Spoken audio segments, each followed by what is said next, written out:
Hello guys, Nick Clark here. Welcome to Focus Fitness Training. Today we're doing my new video, which is part of my top 8 muscle building series, Bodyweight Edition. Okay, now in the last one we hit the quads. Okay, so in this one we'll be hitting the hamstrings. But I did put a side note, obviously on the quad video, obviously like I'm going to with this video. Now, right, with the quad video, some of the exercises obviously did involve having the hamstrings contract slightly as well as the glutes. Okay, and it's the same in this video because we're primarily going to be doing obviously hamstrings and glutes in this. Okay, because they do work very well together. Obviously the quads are going to get activated in one or two of the exercises here as well. Okay, so if that does happen, obviously when you do try these exercises out, it's not a problem, it's nothing to worry about, it's completely normal. Okay, because the leg muscles, they all do like to work together quite a lot, okay, in quite a lot of exercises. Okay, so if you feel the quads contract, okay, then it's not a big problem, it's not because you're doing something wrong. Okay, just so that you guys don't worry out there. Okay, but like I said, I've picked these 8 exercises, I've sifted through them, and I find they're some of the best bodyweight versions you can have, okay, especially if you haven't got equipment, okay, but these exercises can be done with equipment, okay, they can be done with bands and balls, weight plates and dumbbells and barbells and even chains if you have some chains or kettlebells, okay, really depending on the sort of equipment you have, okay, or even if you do it at a gym, okay, so these can actually be converted into weight exercises, okay, but if you're somebody who's starting out, okay, or doesn't feel comfortable going to the gym and doesn't have a lot of equipment, then doing it at home in the bodyweight version style is just as good, okay, because you can build just as much muscle, okay, doing bodyweight versions as you can with weight versions, okay, and sometimes you can push it a little bit further, okay, bodyweight wise, okay, because obviously you don't have obviously that extra weight, so you can stress the muscle even a little bit more, okay, so sometimes bodyweight can sometimes be a little bit more convenient for some people. Okay, but anyway, the first exercise we'll be doing in this video, okay, is a sprinter lunges. Okay, now you've seen me do sprinter lunges with resistant bands and dumbbells before. Okay, so I'm going to show you the bodyweight version. Okay, so make sure you've got a little bit of room. Okay, in this sort of area you can do sprinter lunges. Okay, and really doesn't matter which leg you start off on. Okay, it's just really your preference on that one. Okay, I'm going to start with my right leg. Okay, obviously, so I'm going to take my leg from the back, my right. I'm going to lunge forward. Okay, as if I'm going to a normal lunge. Okay, I'm going to reach forward, but I'm going to keep an athletic position for my back. Okay, yes, my hands are touching the floor, fingers are tapping the floor. I'm not hunching over. I'm keeping myself athletic, okay, but I can really feel the glutes and the hands sort of firing up there, okay, also because I'm not like taking any pressure off with the fingers, okay, I'm just touching the floor, okay, very, very lightly, okay, and then push myself back with that leg that's in front, okay, and if I want to alternate it, then I just go with the other leg, like so, do exactly the same, okay, the back leg will bend slightly, okay, also being on your toes, your back, and then alternate it.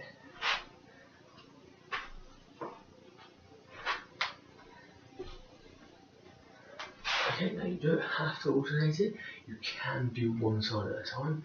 Okay, so if you say prefer to do your right first, then your left, and then your right and your left, and your right and your left, then you can do one side at a time, okay, or you can alternate it. It's really up to you again on that one, okay, but I would say if you're going to be doing this, obviously you can do 3 sets to failure, okay, but like I say, if you do it on one side, you do 3 sets on obviously that side, obviously not all together, you do 1 set for your right, then your left, then again back to your right, then to your left, then your right, then your left, okay, but if you're alternating it, then it's just 3 sets, okay, but yeah, 3 sets for the right, 3 sets for the left, okay, if you were just doing one-sided training.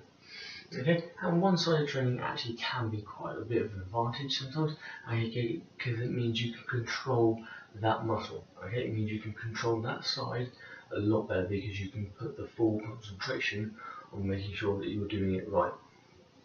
Okay, so single-sided training can actually sometimes be beneficial, okay, and it is actually good to incorporate into your training, okay. But a lot of people tend to think that it takes basically a long time, you know, it should take a lot longer.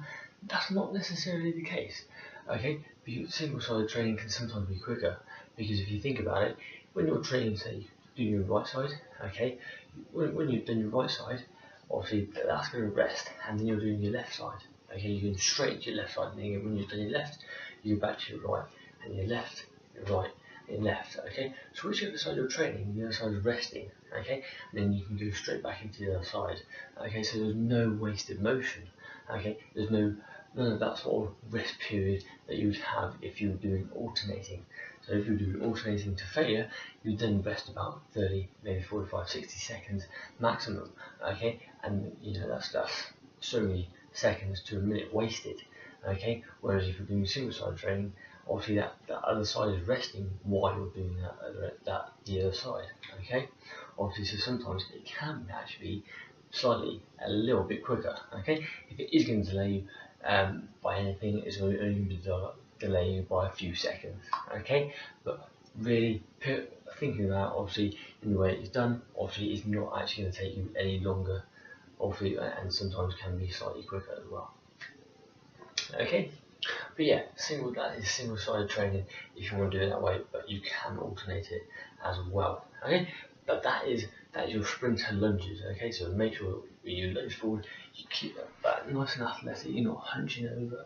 Okay, obviously when you're touching the floor, yes, it's very lightly. Okay, even if you had weight, you'd be really lightly. Obviously, bringing them back. Okay, that you're not actually using any force with your arms. You're using all the muscles, like I say, the hamstrings and the glutes to really sort of push yourself back. Like I say, the quads and the hip flexors will activate in this one. Okay, because it is a lunge. Okay, still as well. Okay, but it is mainly working on that posterior part of the body. Okay, which is the back. Okay. That is your sprinter lunges. The next one we're going to be doing is single leg RDLs. Okay, so this is definitely single-sided training.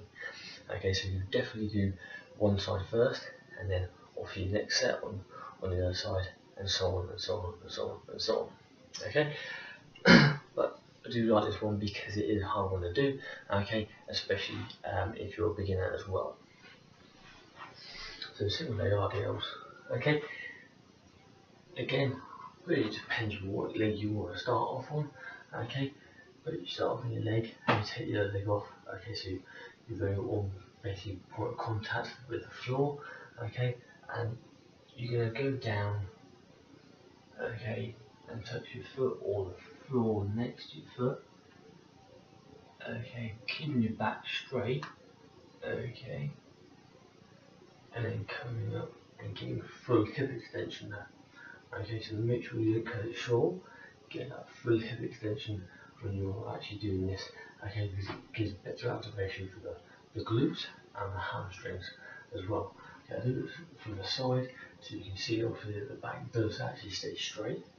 Okay, but you also use a leg that's off the floor as a sort of counterbalance. Okay, you don't want to be sort of like putting it in the wrong direction where you're going to fall over. Okay. And that, but obviously take it nice and steady and slow, okay, when you do it, okay, obviously going down, as you see the back straight still, obviously, coming up, full hip extension, okay, you're going to swap the legs over, and do exactly the same.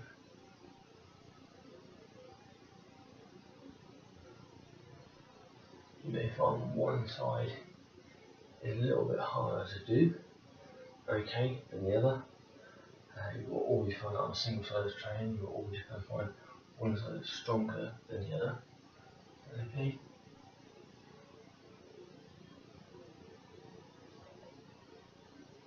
But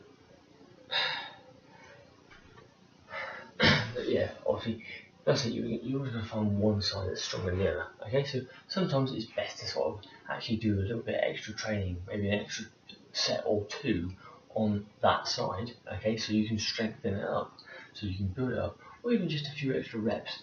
okay, especially if you're not going to be able to do like a whole full set. But just do as many as you possibly can, okay, because like I say, all these exercises, they're going to be 3 sets, but to failure. You just go to failure, okay, and if you can squeeze a few extra reps out, okay, even if it's just 2 or 3, okay, then that is important, okay. Get those last 2 to 3 reps in, okay, because they are the ones that sometimes are the most important, because they're the ones that are going to make the changes to your body and give you those gains that you want. Okay, so sometimes if it means really sort of putting it all out there, okay, then do it obviously, because that's what you should do with every single rep, every single set, and every single exercise that you do in every single workout. Okay, no workout should ever be complacent and boring. Okay, but that is your sort of your single leg RDLs. Make sure you, like I say, you get that full hip extension, keeping the back straight, okay, but take it steady and slow, okay, and do one side at a time, okay. But yeah, that is going to be your single side training. But again, it would be one set on off your right, then to your left, right, left. Okay, but obviously to failure. Okay, so do what you can, but really push yourself through it. Okay. Anyway, next one is long leg in and out marches. Okay, so sort of slightly different one. It's a sort of slightly different take on another exercise I'm going to be showing you on a little bit later on in the video. Okay, so just lower the camera slightly. Okay, lower back here. Okay, and what you're going to do is you're going to be on the floor on your back. Okay, your hips are going to be off the floor. Okay, so your glutes are going to be contracted as well as hamstrings. While doing that, I can already feel them fired up. Okay, have your legs out like so. Okay, it's going to be a slight bend in the knees as well. Okay, what you're going to do is you're going to march out, out, in, out, out, in, out, in. Okay.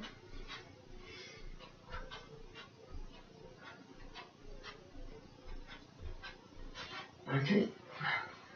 And that is the long leg marches in and out. Okay, obviously, now that one is a great one to do, especially after a workout. Okay, or as they say, as one of your last exercises in your workouts. Okay, because yes, it looks like a very easy exercise, and it is technically kind of an easy exercise, but it isn't, especially after you've done a hard ass leg workout. Okay, so say you've done 2 to 3 exercises before that exercise. When that becomes like your 4th exercise, that is going to become a hard exercise. So you can even stick it in the middle of an actual leg workout, okay, and it will be a hard one to do, okay, because your legs are already pretty exhausted from those first 3 exercises.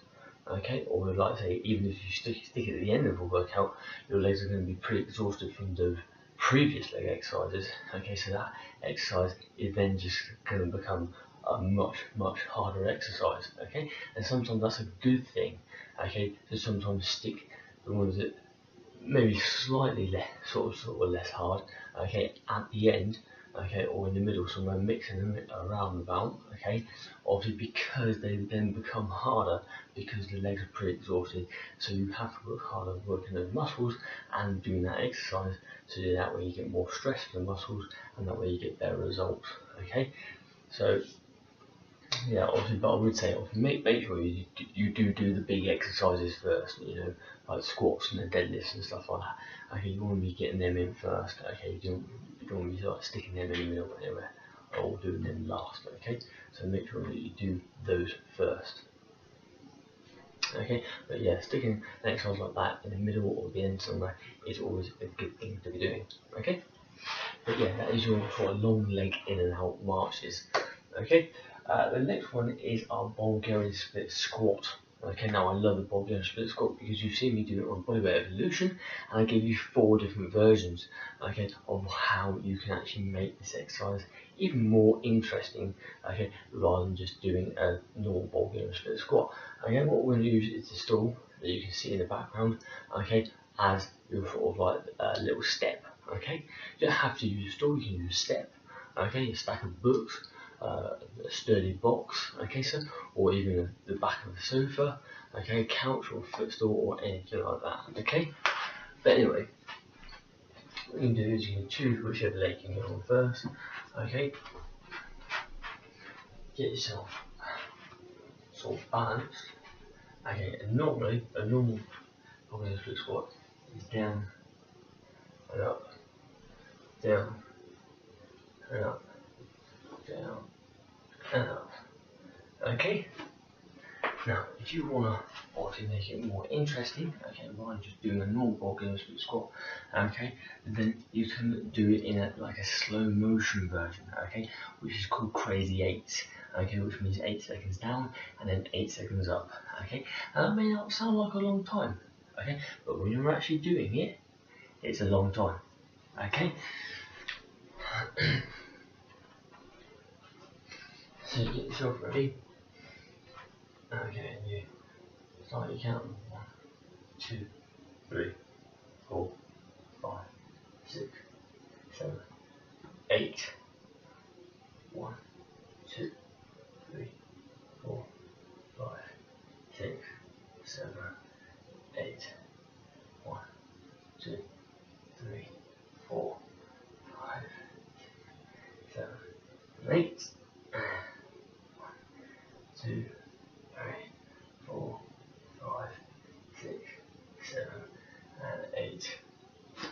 Okay, so as you can see that one, that's like super slow-mo. Okay, obviously, with that one you do have to have a lot of control. You need to demand control with your legs.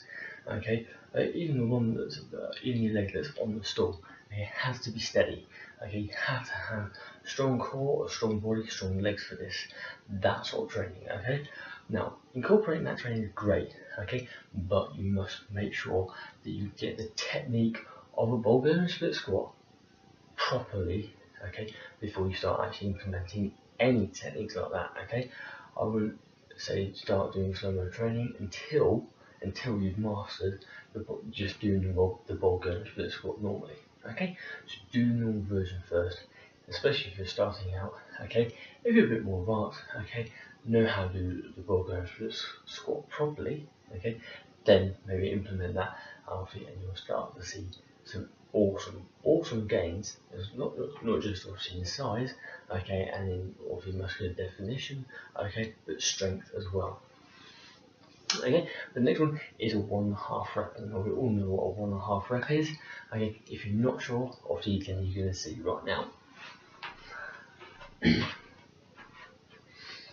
Now, 1.5 rep is pretty much self-explanatory. That's what it's called, is a 1.5 rep.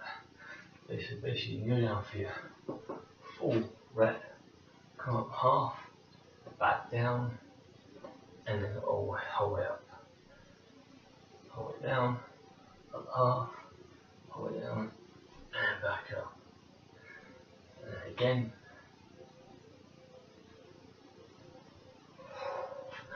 Okay. With all of these, make sure that you get full hip extension as well, okay? Make sure that you get that full hip extension on the leg that is actually being worked, okay? Obviously, that is first and foremost thing, one of the tips for the technique. Make sure you get full hip extension, okay? Make sure you're in control of the actual exercise, okay? But that was your 1.5 rep. Now, 1.5 reps are great because they basically require you to have more muscle fibers come to your aid, okay, and cause more muscle fiber damage, okay, because basically you're executing a normal rep, and then when you do the half rep, okay, that requires more muscle fibers obviously to be recruited, okay, and then obviously as you're going back up to sort of completely move, okay, you're then causing more muscle fiber damage, which means better gains, okay, means better muscle development, better muscle sort of gains, okay. So by doing 1.5 reps in any sort of exercise, whether it's lateral raises, bicep curls, obviously ball bearing split squats, okay, it causes more muscle fiber damage, which means better gains and bigger gains for you guys, okay.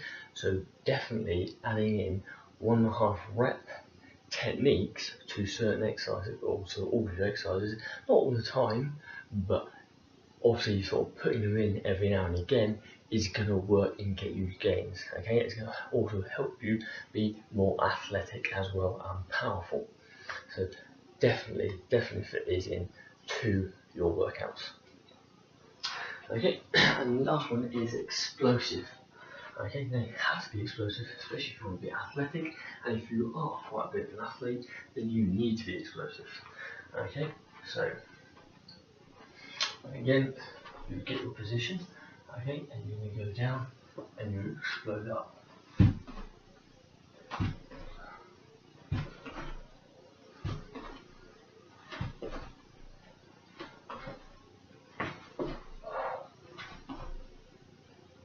Okay. Now, as you saw there, my foot was a little bit far back from the stool, okay, but enough that I could still control myself, okay. But obviously, I was being explosive there. I was using my explosive power, okay, to get myself off the ground. Again, like I said, to be more athletic, you have to be able to sort of have explosive power, okay, and obviously sort of strong muscles, okay, to be able to do that, okay, and that one is a great one to do, okay. It's great to sort of add in to your training regimes, okay. You have to sort of add all these different elements in, okay. So those 4 versions that I've just shown you, don't add them into every single workout. Okay, but these elements should be added into workouts. Okay, like I say, you can't always do the same thing all the time. Okay, because the muscles can get bored. Okay, but adding things in every now and again, okay, changing it around all the time is a good thing. Okay, because it keeps the muscles on their toes. Okay, and it means they have to develop and they have to sort of get used. They will get used to things over time, and that's why we say you need to change it and keep it fresh, because like I say, it gets boring for the muscles, and you don't want it to get boring for the muscles because you want to keep those gains coming. Okay, so implement these things, but change it around, and then implement them again and change it around, and just keep it fresh. Okay, that's your Bulgarian split squats. Okay, next one is single leg hip bucks. Okay, I like this one again because it's single leg training, single sided training. Okay, obviously it is a good one to do. Okay, now if you're a beginner, I would say maybe jump straight into this one. Okay, but again, just take the camera down a little bit. Okay, hip bucks is a normal hip bucks. If you're on the floor, you're doing that. Okay, lifting the hips up, getting full engagement of hip flexors, the glutes, and the hams. Okay, obviously, and like so. That's your normal one. Obviously, when you're taking the leg off, obviously you're going to make it a lot harder. Okay, so you take the leg off, okay, hands are there just for support, balance, okay, and then up, up.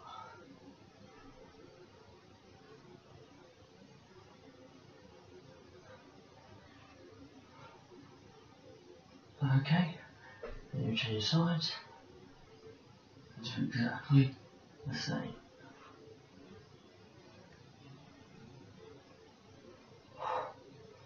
You can take your arms off to make it a little bit more challenging. Okay, so that is how you do your single leg bucks. Okay, like I say, these are all 3 sets to failure. Okay, so you do 3 sets, obviously on each side. Okay, you go right, left, right, left, right, left, or left, right, left, right, left, right. Okay, but again, obviously to failure. Okay, and obviously to make that one obviously a bit harder, like I say, take the arms off. Okay, but push it through. Okay, but again, because it's one of those sort of, you may seem as a slightly easier one, sometimes it's best to fit it near the end, okay, so that you can obviously make it a little bit more challenging for yourself, okay, and that's what I like to do. I like to try and sort of look at ones that I think that might be a little bit less sort of stressful, okay, and stick them near the middle and the end, okay, because I know they're going to be harder at that point rather than just having them at the start. Okay, always try and do the big exercises first and then go my way through. Okay, but yeah, that is your single leg hip bucks. Again, that's 3 sets to failure, but on make sure each side. okay, is done, okay, and you can alternate between each side when you're doing single sided, because that will waste less time, less wasted motion. Okay. Next one on our list is basically leg curls, but on the floor, sliding leg curls. Okay, now I like sliding leg curls because it's a better way of contracting the hamstrings and the glutes. Okay, and it's sort of kind of a better way of understanding the contraction and the actual range of motion that you should be doing. Because basically, when you're in a gym, you have the lying down leg curl, don't you? You lie in your front, okay, and you contract leg up. A lot of people bring the legs all the way up and hit their bum. Why? Why are you going that far? Think about it in normal life. At what point in normal life do you end up using your leg to kick your bum? You don't do it. You never do it. Not even when you're running. Okay, when you're running, your leg only goes to about 90 degrees, or maybe just slightly past 90 degrees. You never kick yourself in the bum, unless you're doing bum kickers, which is obviously an actual exercise. Okay, that is the only time you're going to actually get your heel to kick you in the bum. Okay, any other time, even if you're jogging, like say you're sprinting, running, your heel never kicks yourself in the arse. Okay, you just wouldn't do that. It's just not normal. Okay, so the proper range of motion like this you want is between 90 degrees, just slightly past. Okay, and this exercise will show you that. Okay, and you have a much stronger contraction doing it this way. Okay, and better gains doing it this way. Okay, plus you don't really need equipment then as well. You can actually make it a bit harder. You can add a band, okay, to something sturdy, and obviously use it that way, okay, if you want to, or just do one leg at a time, okay. But I find just doing it on the floor, sliding back and forth, is just as good as well. Okay, so basically, start off like your long leg plank marches, okay, in and out. Okay, you have your legs out, more or less straight, slightly bent, arms for support, okay, and then slide up. Okay, and then slide back up. Keep your butt off the floor. Okay, and then as you can see that I'm only going to about 90 degrees. Okay, we're just slightly past. Okay, I'm not actually kicking my bum. Okay, one because it's physically not possible, but I don't need to go any further because I've fully contracted the hams and the glutes at the same time.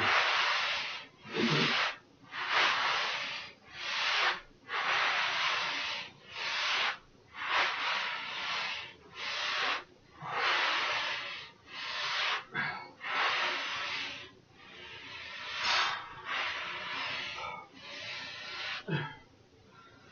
Okay, so like as I said, as you could see there, I've only going to about a 90 degree, just slightly past, okay, because that's all I needed to do. That's all I felt I could do, and it's all I physically possibly could do in that position, okay, but I was getting a strong enough contraction, okay, that even just after a few of those reps, okay, it started to become a lot harder.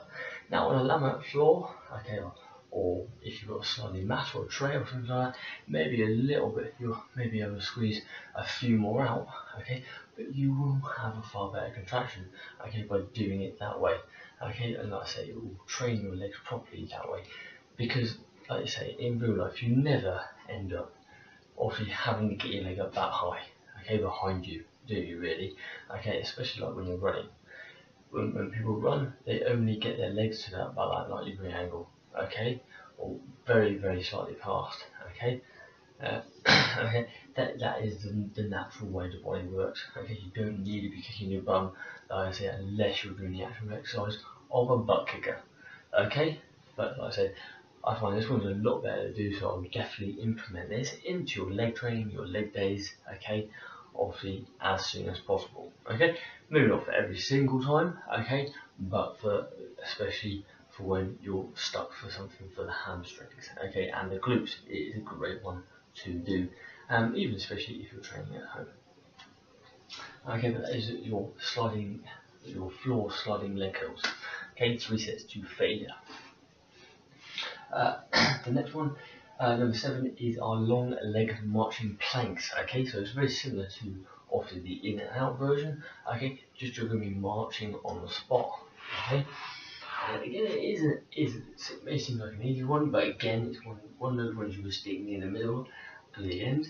Okay, because it, like say maybe slightly sort of seen it as a slightly easier one, but it can be harder at near the middle and the end. Okay. So get yourself in the same position, okay, get your legs out, so slight bend, and then march on the spot, okay, keeping your butt off the floor, as you can see, okay, I can like to feel the glutes, and the hands are contracted fully, it becomes a lot harder when you start doing it, and also feel that your, as you start to sort of fatigue like this one, your legs and your heels will start to slide out from underneath you, okay? Because like I say, it does get hard obviously after you've done several exercises before, okay? So again, it's like I say, a good one to stick in the middle and obviously sort of near the end, okay? But a good one to do because you really instantly, like I say, even with the in and out, but instantly by just lifting obviously your bum and your sort of hamstrings off the floor or your back end off the floor, you literally feel your glutes and your hamstrings contract like that. Okay, so it is a good one to do and a good one to implement into your training. Okay, but again, 3 sets to failure. Now our last one on list number 8 is a 3-way RDL. Now I know we've done RDLs already, okay, but a 3-way is obviously you're working in different sort of kind of different planes of motion, should we say, okay, or a plane of motion which is called transverse plane, okay, which is obviously adding rotation into it. So you're kind of going to be adding a sort of rotation sort of component into this, but in a very slow way, okay. But it's a good one to do, okay. So just adjust the camera slightly. Basically, again, you get your sort of room that you're going to be in. Okay, and your other leg that's going to be off the floor is going to be like your counterbalance, like it was with the other one. Okay, but because you're going in 3 different directions, your legs can go in. Your other legs can go in 3 different directions, obviously to work as your counterbalance. Okay, so obviously if we go for the outside first, and okay, so we go for the outside, which means the other legs can go the other way to counterbalance me. Obviously up. Nice and slow, full hip extension, steady yourself, and then down to the middle. Keep my back straight. Again, steady yourself, and then go into the inside.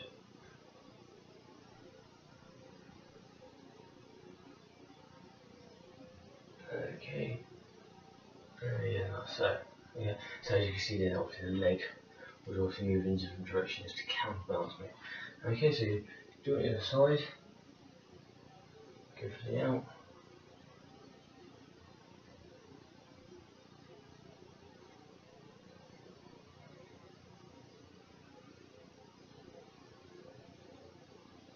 and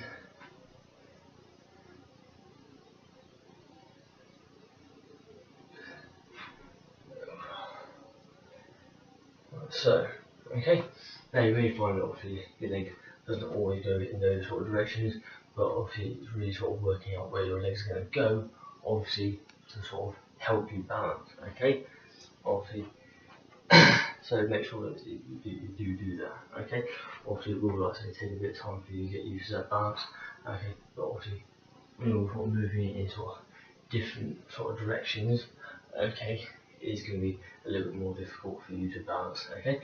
Often you have to sort of get your leg in the right sort of position, okay? But that's your 3-way RDLs, okay? So like I say, you either start from in or you're out, okay? So say you start from the out, you go out, middle, in, then out, middle, in. Okay, so you'll start from that way, or if you do obviously you sort of 3 sets on that, okay, 3 sets on left, right, left, okay, obviously because this is again going to be sort of more single sided, okay, and you just do as many reps as you possibly can, obviously doing that 3-way RDLs, okay, even if it means you do sort of fail on the middle one, okay, your legs get away, at least you know you've pushed yourself, okay, and you've done what you can to stress the muscles, okay, by doing that exercise, okay. So let's say even if you just did 8 reps but you fell, your leg sort of say gives out, okay. At least you know you've pushed yourself, okay. Because that's what you've got to remember, guys. Muscles don't count. All muscles know is stress. That's all they know. They can't count, they don't know what sets are, they don't know what reps are, okay? All muscles know is when they can feel stress, okay? And the more stress you put on them, the better results you're going to get, okay? So push yourself. Don't sort of go through your workouts and just really mundane, okay? Really go for it. I mean, literally put it out there like your life is on the line, okay? You know, put some sort of incentive for you to make it like it's going to be your last ever workout, okay? Or even just go in there with some sort of motivation, okay? I mean, you have to go into the gym with a plan. You can't just go in there and do fucking whatever you like, okay? It's just, that's not possible, you know, because you're just not going to get anything then, okay? You're just going to get really random shit, you know, okay? So make sure you go in with a plan, okay? But make sure you put everything into that workout, okay? Even if you feel absolutely knackered afterwards, at least you know you've done something. You know, obviously, that when you leave that gym, that you will have done a great workout, okay? So guys, make sure that you do that, okay? But that was obviously your 3-way RDLs, okay? If you want to obviously see it again, obviously just rewind the video and obviously watch how it's done again, okay? But anyway, guys, that is the top 8 muscle building video in obviously for the hamstrings in the books bodyweight style, okay? Obviously, I hope you enjoyed it. If you did, give it a thumbs up and a like. Don't forget to follow us on Facebook, Instagram, Twitter, Google Plus, and here on the YouTube channel, Focus Fitness. Make sure you hit that subscribe button in the link below, okay, or the link that's going to appear above my head very soon. I will be linking some other videos up here as well very soon, okay, on my other sort of bodyweight evolution and bodyweight sort of edition for my top 8 muscle builders, okay. So if you haven't checked those out already, make sure you do. Also, if you enjoyed the video, obviously, and you want to leave some comments about the video, okay, or if you feel like maybe an exercise I left out, okay, for the hamstrings, okay, and the glutes, then leave that in the comment section below, okay. Also, if you want to see a different kind of video, okay, if you've got any sort of certain requests you know you're not sure on, okay, and you want to see me do a video of it, okay, or you want me to go through a painful workout, okay, just to see me go through it, or if you then leave that in the comment section below as well, okay. But like I said, guys, I really do hope you enjoyed the video. Obviously, I know it's been a while, but obviously, like I say, we're back now, okay. But like I say, give it that thumbs up because we'd like to see those, okay. Obviously, if you subscribe, you can follow for every single step of the way and never miss a video posted on this channel. And if you think it's going to help a friend or family member out, then get them to subscribe so they can follow for every single step of the way and never miss a video posted on this channel, okay. But like I say, guys, obviously, I hope you enjoyed the video. I hope you found it informative and that. Obviously, I know it's a bit long-winded, but it's a good one to do. It's a good one to sort of watch, okay. And like I say, make sure you check those other videos out as well, okay. Give those thumbs up, and obviously don't forget to subscribe, and I'll see you guys in a few days with my brand new video. Okay, goodbye.